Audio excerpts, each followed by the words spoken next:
देखियो जी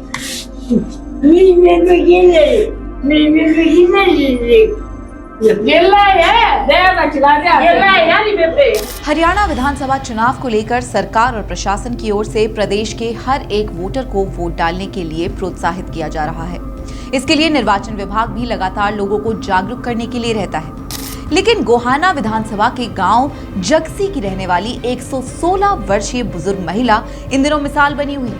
वो इसलिए क्योंकि भगवानी देवी उम्र के इस पड़ाव पर भी खुद चलने फिरने का मादा रखती है और खुद ही बड़ौदा विधानसभा में आने वाले गांव जागसी में शनिवार को अपना वोट डालने जाएंगे। हालांकि कमर से झुकी हुई भगवानी देवी आंखों से देख नहीं सकती और कानों से भी बहुत कम सुनती है, लेकिन भगवानी की सगी बहन भतेरी देवी उनकी आंख और कान बनी हुई है। खास बात यह है कि जिंदगी का शतक पार कर चुकी भगवानी देवी आज भी अपने परिवार को एकता के सूत्र में बांध कर रखे हुए है। आधुनिकता के इस युग में जहां परिवार बिखर जाते हैं, वहीं जागसी का ये परिवार एक मिसाल बना हुआ है और संयुक्त रूप से एक साथ रह रहा है। पहली बार हुए चुनाव के उस दौर को याद करके भगवानी देवी की बहन भतेरी देवी बताती हैं कि पहले कागज पर मोहर लगाकर उसे एक डिब्बे में डाला जाता था, लेकिन अब वक्त बदल गया है और हम अब भी परिवार के साथ मतदान केंद्र पर जाकर ही वोट डालना चाहते हैं। लेकिन परिवार के लोगों का कहना है कि कम दिखाई देने और कम सुनाई देने की वजह से अब बाहर जाने की जगह घर से ही अपना वोट डालना चाहिए। बुजुर्ग महिला के बेटे दिनेश ने बताया कि उनकी बड़ी मां भगवानी देवी 116 साल की हैं और छोटी मां भतेरी 95 साल की हैं। हर चुनाव में ये दोनों खुद अपना वोट डालने जाती हैं और सबको मैसेज देती हैं कि वोट सभी को डालना चाहिए। दिनेश की माने तो भगवानी देवी उम्र के इस पड़ाव पर दिन भर भगवान का नाम जपती रहती है। उनका व्यवहार एक बच्चे की तरह हो चला है, इसलिए पूरा परिवार उन्हें बहुत ज्यादा प्यार करता है। उम्र तो ऑन रिकॉर्ड ही है जी, 116 साल पिछले लोकसभा चुनाव में थी इनकी, और अब तो देख लो उसमें भी टाइम हुआ है, तो उम्र ही तो ऑन रिकॉर्ड है। वैसे कोई प्रूफ तो है नहीं, लेकिन इसके साथ की कोई गांव में नहीं है, गांव में सबसे बड़ी है। हाँ, न कोई जेंट्स है न कोई लेडीज है। इसके साथ में जब ये कहती है कि मेरे साथ में भी जो आती थी ना, उन्होंने वो सारी एक्सपायर हो चुकी हैं। इनके साथ में जैसे उससे में शादी हो जाती थी छोटी छोटी, तो उसके बराबर की किसी एज की कोई नहीं है फिलहाल। क्या बताते हैं जब भी आप बैठते हो बात करते हो तो किस तरह वोट डाली थी, कब डाली थी?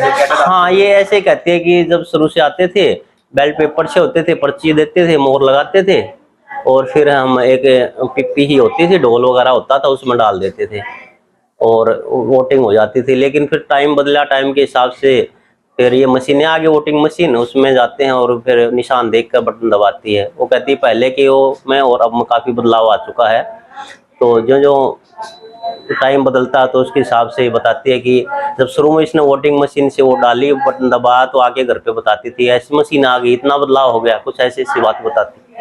दादी होगी, क्या कहना चाहेंगे, क्या कुछ? ये हमारे सौभाग्य की बात है कि हमारी दादी हमारे घर पर इतनी बड़ी उम्र की बैठी है। हमें भगवान से भी ज्यादा इसके ऊपर विश्वास करते हैं। दो ये बात बोल देती है, वो पत्थर की लकीर बन जाती है हमारे घर में। तो कैसे लाड करते हैं, क्या करते हैं? इसके ऐसे करते हैं जी, मजाक कर ले हैं, गुदगुदी कर दे, हंस पड़ देगा, हंस पड़ेगी वे। देखिए सावा, ये मेरी जो बात सबकी सुन लेती है, हाथ लगा के ये बता देते कि ये फलाना बंदा हमारे घर में, जितने भी बंदे हैं। हाँ, सरल स्वभाव की है, सभी से हंसमुख है। चुनाव के बारे में क्या? चुनाव के बारे में जी हर बार ये वोटिंग करती है, अब की बार भी कह रही है, लेकिन आप कह रहे हो तो ये कह रही है घर पे, नहीं तो ये स्कूल में जाती है हर बार वोटिंग करने। अभी लोकसभा चुनाव था? हाँ, गई थी जी, वहाँ पर भी गई थी। दूसरी दादी है? दूसरी दादी भी साथ जाती है। अब इसको सुनना बंद हो गया जी 10-1 दिन से। छोटी दादी को भी बिल्कुल नहीं सुनता, इसके कान में कुछ दिक्कत आ रही है। बुजुर्ग महिला की पोती विनीता भी अपनी दोनों दादियों के बारे में बताती हैं कि दादी उन्हें बहुत सारी कहानियां सुनाती हैं और अपने बचपन के किस्से भी उन्हें कई बार सुनाती हैं। दादी से जब भी बात करते हैं तो उनके कानों के पास जाकर तेज बोलना पड़ता है, तभी एक दूसरे से बातचीत कर पाते हैं। दादी बहुत सरल स्वभाव की है, ज्यादातर भगवान का नाम लेती है। उनकी भगवान में बहुत आस्था है, खासकर हमारे पितर में, क्योंकि कहते हैं शायद हमारे जो पितर में जो दादा का वो है ना, तो वो इन्होंने बनवाया था।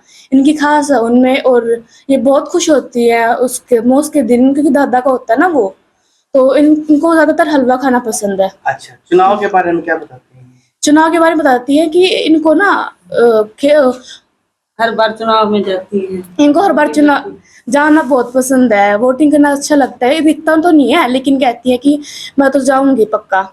लेकिन पिछली बार ना हम कह रहे थे कि ना इस बार बटन हम दबा देंगे, तुम बाहर बैठ जाना, तो मना कर बोली इस बार तो मैं ही जाऊंगी, बटन तो मैं ही दबाऊंगी। आपको बता दें कि भगवानी देवी और उनकी बहन भतेरी देवी की लंबी उम्र के पीछे उनका अच्छा खान पान है। इसके अलावा परिवार का प्यार और बच्चों का स्नेह हर वक्त उनके चेहरे पर मुस्कान बनाए रखता है। श्रेष्ठ उत्तराखंड पर खबरों से जुड़े रहने के लिए चैनल को सब्सक्राइब और लाइक करें, बेल आइकन दबाएं और देखते रहें श्रेष्ठ उत्तराखंड।